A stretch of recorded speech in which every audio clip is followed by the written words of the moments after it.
Time 9 అయితే పందిలా పడుకుంది.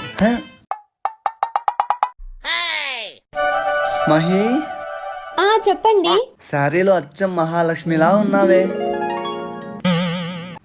ఆ పంది మొహంది పందిలాగా పనుకునే దానికి పనికొస్తుంది అంతే. ఇది ఎప్పుడు వచ్చిందిరా?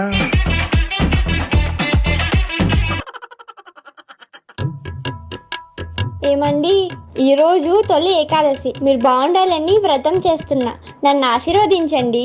నేనంటే ఎంత ప్రేమ. నిన్న తాగింది కొంచెమేగా, నాకేంది మహి ఇద్దరులా కనబడుతోంది. నువ్వేంట కింద? ఏదైనా సరే ఫస్ట్ నాకే దక్కాలి. లేదు, ఫస్ట్ నేను వచ్చాను, నన్ను ఆశీర్వదించు కార్తీక్. కాదు నన్ను, నన్ను కాదు నన్ను, నన్ను